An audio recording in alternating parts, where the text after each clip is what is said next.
Barakatah Yahweh, Barakatah Yahweh Shai. All praises to the Father of lights, peace and power to the Son and big brother of the kingdom. Peace and power to the throne of King David. Peace and blessings and salutations to you out there, Royal House. I want to show y'all some current events. We almost there. All right. Things are steady progressing. Downwardly for them and upwardly for us. I don't know if y'all been keeping up with the farming situation, but it's terrible. It's terrible. Check this out. Check this out. I'm going to play about maybe 7 or 8 minutes of this. All right. Check it out. Oh my, getting a lot of attention. The Nebraska talk and social media, world news, even our governor has been screaming and crying, clutching your pearls, saying, oh, we're going to go bankrupt in 2 quarters. Well, duh! What did you think was going to happen? Nebraska is mostly red. The last time we voted for a Democratic president was Lyndon Johnson. It's been that long. We talked about Project 2025 to you. We talked about voting against your own interests, and the we I'm talking about is in your own state, the blue dot people. Yeah, the ones that irritated you so much. The libs you wanted to own during the election. The ones that you said, oh no, Project 2025, that's its myth, he doesn't endorse that at all, and now you're seeing it implemented step by step by step by step. Nebraska doesn't have a large population. We're a little over 2 million. And 60 to 65% of the workforce in the ranching and meatpacking industry is undocumented. He promised he was going to deport them. He promised again and again and again and again, and now it's happening. Who did you think was going to do the jobs? Leprechauns? And I'm talking to you as a native Nebraskan. I was born and raised here. I was educated here. Thank God I left this state at the age of 18 and broke out of that 1950s Republican bubble that so many of you desperately cling to. For all the rest of you Trumpanzees and MAGAs that think this doesn't affect you, have you seen the price of beef lately in the grocery store? It's going to make the price of eggs look cheap. And pork is probably next. You made this mess. You fix it. You fucked around. And now everyone's gonna find out. Hello guys, and welcome to the J Report. In today's video, we're going to talk about Nebraska cattle ranchers who voted against their own interests and are now regretting their vote for Trump. You ever hear the saying, be careful what you wish for? Well, Nebraska cattle ranchers are learning that the hard way. They voted for Trump, they cheered for him, they wanted stricter immigration policies, and now their farms are on the brink of collapse because the very labor they depended on, which is immigrant workers, is gone, vanished. And guess what? No one else is stepping up to take those jobs. It is the kind of content that you enjoy. Please consider subscribing, liking and sharing so that YouTube may recommend it to a wider audience. And now, without further ado guys, let's go straight into this video. But first, let me play you a few clips on this matter and I'll come back with my commentary. So, y'all be seeing the people on TikTok recently. It's like, what about the people in Nebraska? Where are y'all? Like, do y'all not care about what's happening to us and our families and our 300-year-old farms? I mean, we see it or whatever, you know, but we seeing this too. We seeing this too. We seeing this too. Do y'all remember when that white dude was getting arrested in, I think it was Atlanta airport, and he was like, you're treating me like a black person? Y'all remember that? I think that is what is happening in these United States of America. I think that everybody is starting to find out that racism is expensive. You should vote your pay grade, and that everybody is niggas. So for all the farmers that live in Nebraska, you voted for Trump knowing that 70% of your workforce on your farms are migrants. Now, apparently Nebraska is 6 months away from bankruptcy.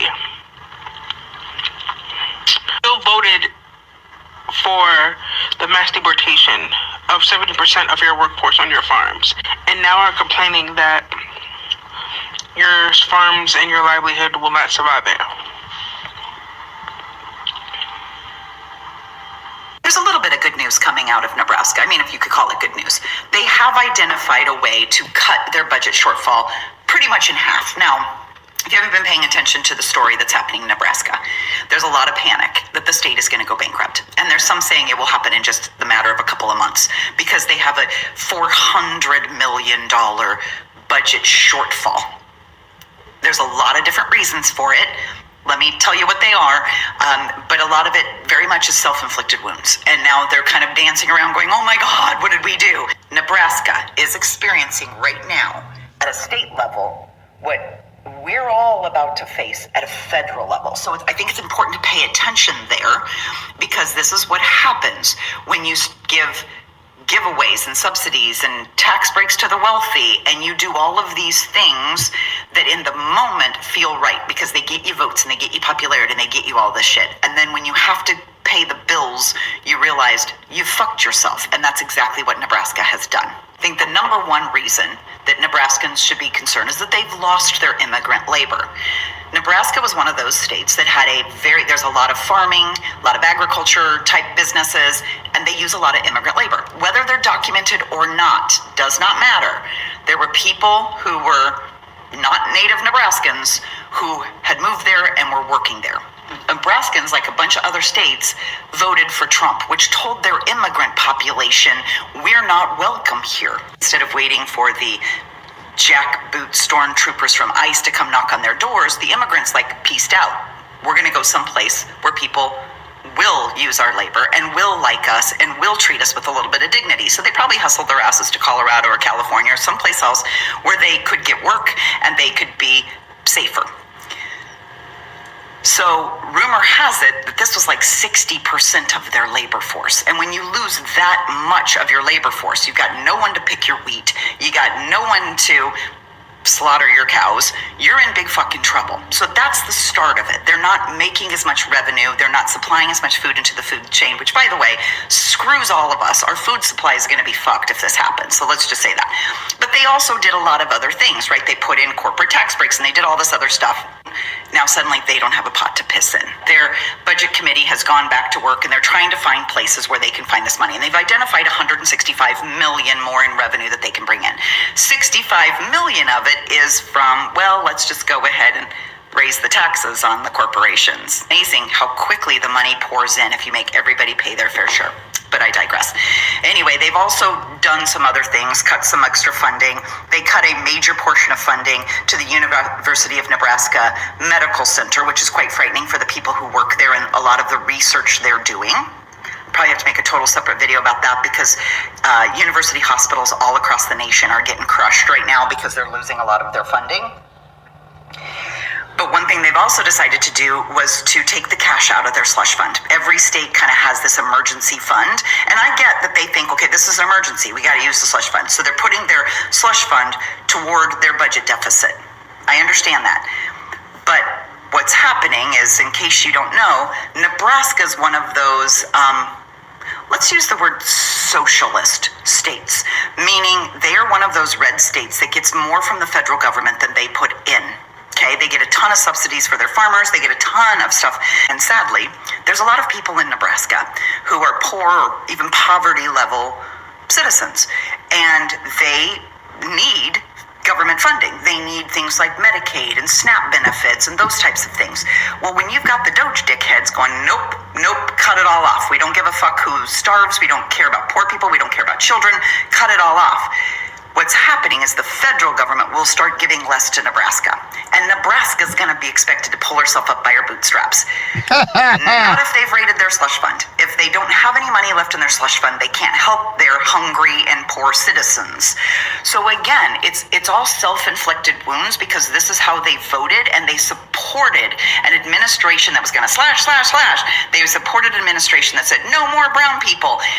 They did this to themselves, and it's very hard to feel sorry for them, right? There's a lot of people on here that are like, bye-bye, but it's a major hit to our food supply. I took some notes, let me just tell you. They are the third largest producer of corn. They're a big producer of soybeans. They are top 15 producer of wheat, and I don't know if you knew this, but Nebraska, number one in popcorn. They're the number one producer of popcorn. We stand to risk to lose our popcorn, people. But that's not even what I want to talk about. They are one of the top producers of beef. If you've not, I mean, there are some exceptional cattle ranchers in Nebraska, and they provide a huge portion of America's high quality beef, but also pork, poultry, and wait for it, eggs. You think they're expensive now? You shut down the state of Nebraska, that's a big hit to the egg industry. Now, the what would be the cherry on the top of the fuck around and find out Sunday is that 43 days before the last election, Nebraska's state house made a Hail Mary to try to change their electoral college process. If you're not familiar, Nebraska has 5 electoral votes, but it's not a winner take all. 3 of the electoral college votes go to, however, those 3 congressional districts. So if 2 of those districts go blue, that's two electoral college to the Democrats and 1 to the Republicans.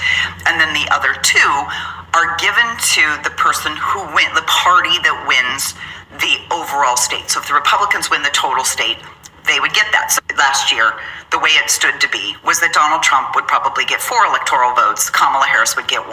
4 out of 5 isn't quite enough when you're a Trump-loving, conservative, middle America white man who happens to be in the Nebraska State House. They didn't even want the black lady to get even 1 vote. Oh, no. They tried to change 43 days before the election. They tried to change their electoral college process to a winner-take-all. And luckily, it didn't pass. There was somebody in the state house that said, this is dumb, we're not doing it. So it was dead in the water. But my point being is that this state is led and probably is populated by people who were die-hard, rabid Trump supporters. People who will throw a Hail Mary at the last fucking minute because they wanted him to have an even bigger win. And now they're crying on TikTok because they might go bankrupt. If you're a blue dot in Nebraska, hang in there, maybe pack your bags, maybe go to Colorado. I'm so sorry this is happening to you, and I'm so sad it's going to fuck our food supply for a very long time. But you fuck around and you find out. For decades, Nebraska's agricultural industry relied on immigrant labor, from cattle ranchers to meatpacking plants. Now, do y'all hear that? America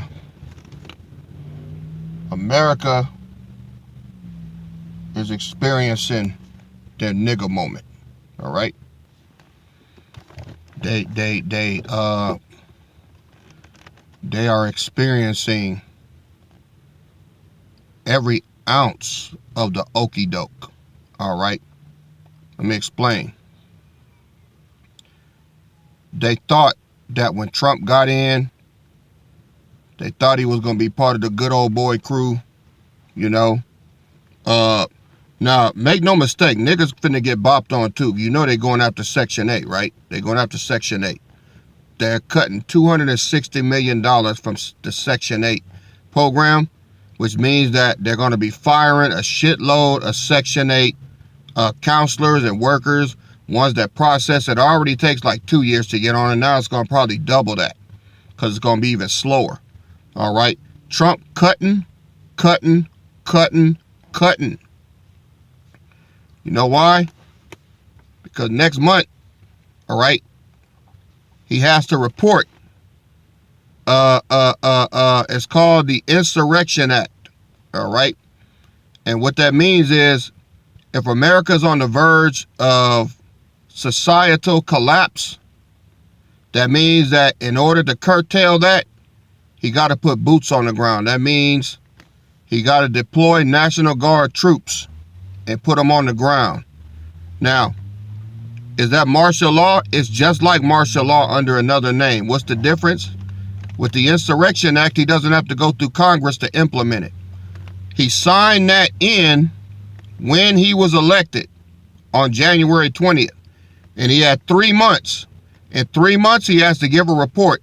All he got to do is say, yeah, this ain't going to be able to get fixed. There's going to be civil unrest. We need to deploy the troops, all right, so that we could be ready if they start causing riots and things like that, So that's where we're at now. Now, you look at what's going on. All of this federal funding getting cut. People ain't getting their money. And let me tell y'all something. These white folks is big mad. Big mad. Because they thought that the niggers was going to be the ones to get bopped on like we always do. I mean, they done pissed and shit on us so much it don't even matter. But the thing is, it's affecting them now. It's affecting their households. They bellies growl too. See, I told y'all, the curses have been put on them. Now, this ain't nothing but the setup. We are heading into the month of Nisan, the first month of our deliverance, the first month in the year of Jubilee 2025, and the Most High is setting it up for our release. And what happens when we go? We're going to get out of here and leave all of this chaos and carnage for the ones who created it. And guess what? This is why, all right, the Most High is separating his people from this government. This is why they're taking blacks out of the army. They decommissioned, he was a Air Force Joint Chiefs of Staff. I can't remember his name, but you know, Joint Chiefs of Staff, that's the highest you can go in the military. The Joint Chiefs of Staff is the head, Air Force, Navy, Marine Corps, Army, all of that. They're Joint Chiefs of Staff, all right? So, he was black. They got rid of him. They're no longer taking blacks in the military as far as either recruiting or whatever. They Xing black people out. Why? The Most High said, sanctify yourself. Come ye out from among them. This is a Jubilee year. Now, let me explain what that means. Most High have to really deal with me on this. Right? Think about it. When you look at Deuteronomy 28, verse 15 through 68, the curses fell on who? Everybody, right? Everybody. Did y'all feel the curses growing up? Because I sure did. Now, did we in our past lives accept Yahushai's sacrifice and we died with our faith and held on to our faith? This is why we woke up in this lifetime to eternal life? Yes, we did. But are we still feeling the effects of the curses? Yes, we are. Because that's how the Most High works. We were guilty by association in this life, even though we didn't do anything. Now, I know what you're saying. That don't sound fair. Well, no. Here's the thing.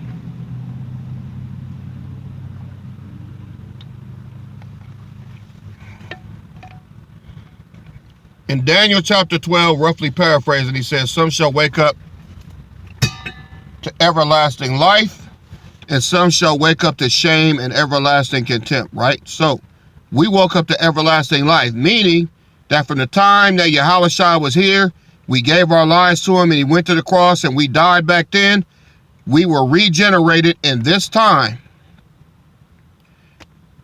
in this era only.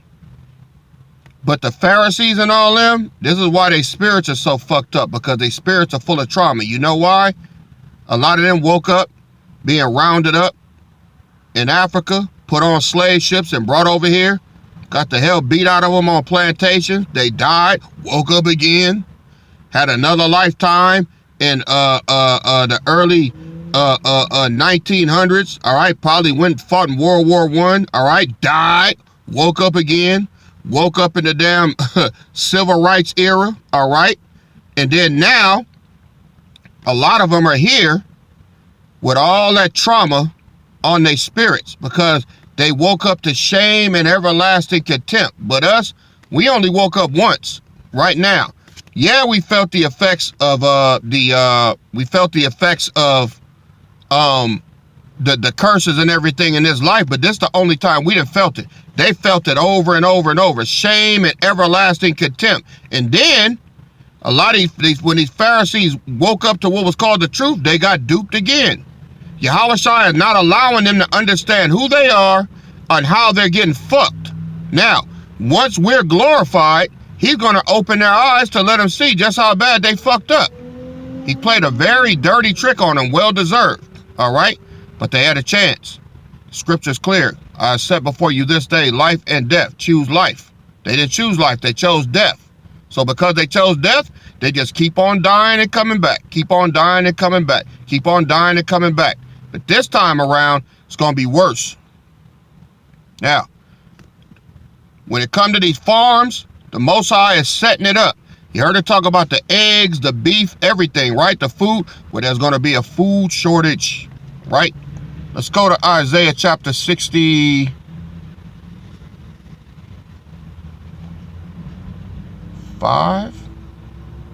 Let's try Isaiah 65.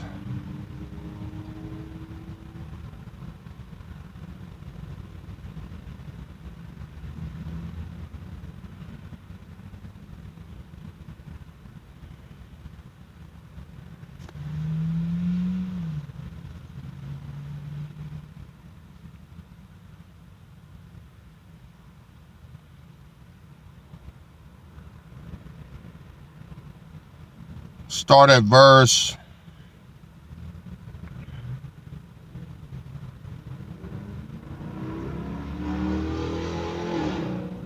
11. Isaiah 65, verse 11. But ye are they that forsake the Lord, that forget my holy mountain, that prepare a table for that troop, and that furnish the drink offering unto that number. Let me read the New Living Translation. But because the rest of you are forsaken the Lord and forgotten his temple, and because you have prepared feasts to honor the power of fate, and have offered mixed wine to the God of destiny, therefore will I number you to the sword, and ye shall all bow down to the slaughter. Because when I called, you did not answer. When I spake, you did not hear, but did evil before my eyes, and chose that which wherein I delighted not. Well, he said, when I spake, you did not hear. How's he speaking? I'm speaking now. Whose eyes did you do evil in the sight of? Mine, I see you. He said, when I spake, you did not hear. When did he speak? He's speaking now. You ain't listening. Look at verse 13. Therefore, thus saith the Lord power, behold, my servants shall eat, but ye shall be hungry. Behold, my servants shall drink, but ye shall be thirsty. Behold, my servants shall rejoice, but you shall be ashamed. Behold, my servants shall sing for joy of heart, but ye shall cry for sorrow of heart, and shall howl for vexation of spirit. And ye shall leave your name for a curse unto my chosen. For the Lord power shall slay thee, and call his servants by another name. See? He's already setting it up. All right? The food shortage is basically here now. 6 months until Nebraska runs out of food. The only ones right now that are not suffering are the black farmers. You want to know why? Because the government never subsidized them. They cut them out of all the subsidizing programs. Whenever the black farmers, male and female, went to the government for help, hey, can we get a loan to get seed? Can we get a loan to get tractors and tillers to till the land? No, we're not doing that. And guess what? They tried to pass a law that would open them up for it, and these goddamn crackers voted against it and said it would be reverse discrimination so that they could hold on to it themselves, see? And they cut all the black farmers out. But all praises to the Most High. Because they did that, these farmers found ways to get it done without the government's help, and now they're flourishing. They're good. And those are going to be the farmers that we hire, all right? And pay them good to grow our crops, to grow our cattle, everything, all right? That's what we're going to do. And all these fucking Japhite farmers, they're going to be assed out. Don't even show up asking. Don't even show up asking. It's going to be plenty of work for them. They're going to be paid well and be satisfied. Yeah. That's a skill that we will reward handsomely for. Yes, indeed. So this is why things are going left, all right? And look when it's coming. All right? That blood moon is upon us. All right? It's coming tomorrow night. I think between 10 p.m. and midnight. It's going to be up for 65 minutes. And that blood moon, just like last year, all right? Remember April 8th, that blood moon? That signified the end of our captivity. This blood moon here is introducing the great and dreadful day. Let me get a precept.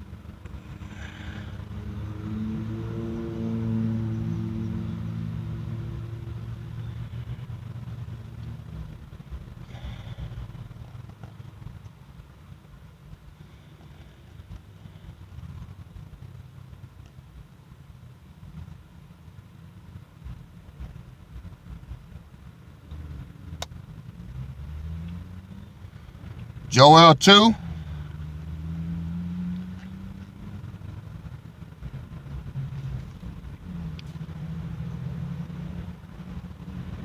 And 30. And I will show wonders in the heavens and in the earth, blood and fire and pillars of smoke. The sun shall be turned into darkness, and the moon into blood before the great and terrible day of the Lord to come. See? So, that terrible day starts, okay? That terrible day starts on the 22nd of this month, next week. That is the first day. The 1,000 years starts then. That is the year of Jubilee. That's when we get released. And that's when this world is plunged into utter darkness. It's only going to get worse. All right? So all of you scoffers and all of y'all just keep laughing, keep laughing, keep laughing. All you non-believers, keep scoffing, keep talking your shit, man. We almost there. We almost there, all right? This ain't nothing but the setup. All right? Trump okey-doked the shit out of these damn crackers. All right? He okey-doked the shit out of these Mexicans that thought that, see, they all thought that we was going to get bopped on. Nah, not at all. Not at all. See, we done been bopped on enough. Now, everybody that is an Israelite, from Israel or Judah, all right? If you Judah, you will be delivered to some degree, all right? Even if you're wicked, because the mercy falls upon all. But here's the thing. You're going to have to die in the Lord. You're going to have to hold your faith, whether you're starved to death, whether you're tortured to death, all right? Because the doors of repentance are going to be open once we have been elevated, once we have been glorified. The doors of repentance are open. Blessed are these that die in the Lord from henceforth. You're going to have a second go round, but you're going to have a hard ass road to get it done. And you're going to have to die holding on to your faith, and you're going to be woken up 1,000 years later when the devil is released for a short time, and you're going to have to prove yourself only to eat from the tree of life. The immortality like we got, you'll never get that. So, Most High throwing you a bone, man. Throwing you a bone, and you got a long way to go. A long way. But we're at the end of the rope where we at. Next month, all right, next week, we moving ahead. All right. This is the end game. So, just thought I'd let y'all see that. You can't fight the facts. Starvation is imminent. The food shortage is here. And anybody that thinks otherwise, you're just a fucking idiot. All right? You can laugh until you can't. All right? So, giving all praises to the Father of Lights, Barakatah Yahweh, peace and power to Yahweh Shai, peace and power to the throne of King David, peace and blessings to the royal house, the true children, the true sons and daughters, and the priests of the royal house. All right? All praises. This your King and Shepherd KD, and I'm out. See y'all on the next go round. Shalom.